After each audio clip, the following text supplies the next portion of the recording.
Hey, what's up everyone, Danny here. In this video we're going to check out this keyboard, the Velocifire VM01 full mechanical keyboard. Now this goes for $40 on Amazon, but I was able to get it on sale for $36, and it's actually gone on sale multiple times. Eventually, after seeing it go on sale a few times and reading the comments and reviews, I decided to pick it up. And it's actually been my main keyboard for the last couple of weeks. I've been using it as my daily driver, and it's completely replaced my Razer Black Widow, which, if you've been watching the channel and you've seen my setup videos and stuff, I've been using this for the last 4 years, and it's, I think, finally time for a change of scenery. Or I guess a change of feelery, since we're talking about typing with the keyboard here. You know, this has really loud, clacky sound. It has great feedback though, when you hit that tactile bump. But I'm at the point now where I'm actually kind of sick of the sounds and I want something that's more dampened. Which is where brown switches come in and, you know, serve that purpose. They're a little bit quieter and they still have that tactile bump so that you get that feedback when you hit the point of actuation. So let's check out this keyboard and see why I like it so much and see if it may be of any interest to you.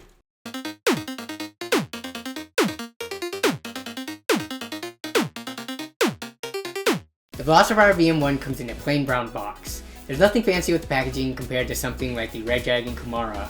But hey, I'm not complaining if that means that it'll be cheaper or if the money is spent towards improving the product itself. It comes with a keycap puller, which is really great for first-time mechanical keyboard owners. This is a recurring theme with all these budget mechanical keyboards these days, and I absolutely love it. I will always point out if a keyboard comes with one because you can actually damage the mechanical switch if you try to pull it off by hand and you kind of accidentally get it at an angle. This is a full-size keyboard with 104 keys on it. It measures 18 inches long by 6.5 inches wide, and it's a completely matte plastic material on the exterior. The cable is not braided, and while that's something that's nice to have, it's something that I'm pretty indifferent about, and if it's a deal breaker for you, then now you know. The benefits are that you don't get that fraying effect from when the braid starts to wear out, but the cons are that it doesn't look or feel as premium. And in regards to the friction argument that people like to bring up, I can totally see braided cables on mice being useful because there's less friction when it rubs against like the corner or the side of your table when you're moving it around. But keyboards for the most part are pretty static, they don't move, so there's no real added benefit to having a braided cable in that regard. There are no height adjustable feet on this keyboard. The bottom has pads to keep it from slipping, but this is the first keyboard that I've seen in a while, whether it be mechanical or not, or like a gaming keyboard or the one I use in my office, that doesn't have adjustable feet. The keyboard by design is slightly angled, so it's not completely flat. People who never fold the feet out, like myself, won't have any issues with this, but those who need an angle may have to prop this up on something, or just pass on it altogether if it's a deal breaker. All the keys are LED lit, and they chose a pretty odd color for it. It's kind of like a light teal color, which I'm not a huge fan of. It would have been nice if they offered other colors like maybe red, blue, green, purple, you know, like a solid primary or secondary color, but teal is what we get. I'm sure Dave 2D would love this color though. Hey, how's it going guys? This is Dave 2D. There are a few different lighting modes on this keyboard, and I'll show them to you now. First is the standard mode, which could be set to full brightness, partial brightness, or completely off. Next is the breathing mode, where the keys gradually turn on and off. Then there's a waterfall mode, where the light on the keys either ripple up the keyboard or down, and it happens smoothly since it uses the gradual breathing per row, instead of just like a rigid on and off when jumping row to row. Last is the stacking mode, where the lights either flow up or down the keyboard, and they just stack on each other until the entire keyboard is filled, and then it resets. All these modes are also speed adjustable so that they could cycle either slowly, quickly, or somewhere in between through their respective patterns. The keycaps are ABS plastic and they're double shot all the way around. For comparison, here's a keycap that is also ABS plastic but only double shot on the front face. The full double shot gives the keycap slightly more weight and it fills in the hollow space a little bit more, so this kind of helps to reduce the hollow clacky sound when you bottom out, and it gives it a more solid feel since there's more material there. The product description says that it has N-key rollover. Alright, it checks out. The switches are Zorro Browns, which are Cherry MX Brown clones.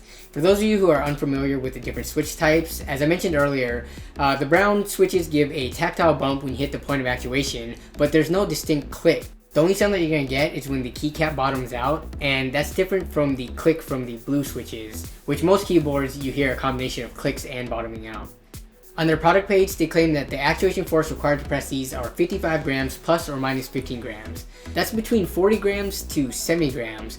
So I went ahead and tested this and found that the switches were more in line with 45 grams plus or minus 5, which is within reason compared to the Cherry Brown's 45 grams. Now let's do a sound test.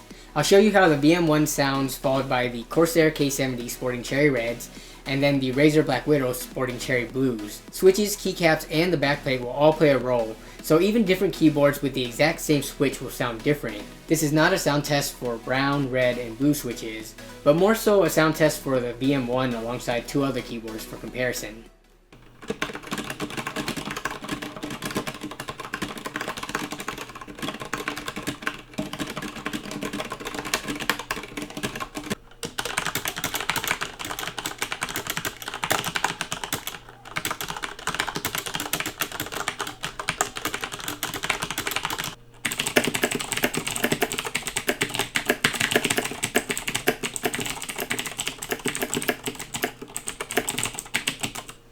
And here they are again, all blended together continuously so that you can hear the distinct differences back to back.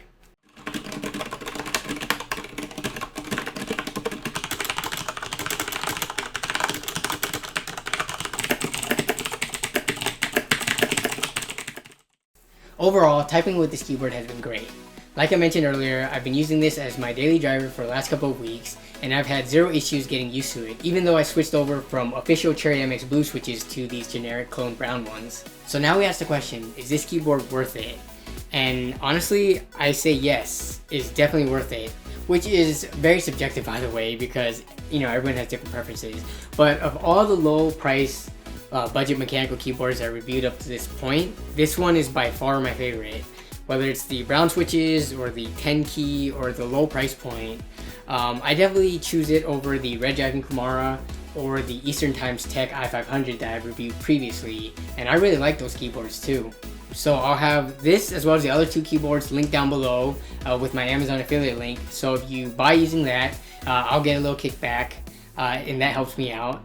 And I'll also link the other 2 review videos for those keyboards down below too. So if you're looking for a new kind of cheaper keyboard, check all 3 of them out and see which one you may like. But that's gonna wrap it up for this video. So if you enjoyed it, then be sure to leave a like. And if you're new to the channel, then consider subscribing if you enjoyed this video and if you check out some of my other stuff and you enjoy that stuff as well. Let me know down in the comment section, what keyboard would you choose of the 3 I've reviewed so far? This one, or the Redragon Kumara, or the Eastern Times Tech i500? I look forward to reading your comment down below. And as always, thank you for watching, and I will see you in the comment section as well as in the next video. Bye!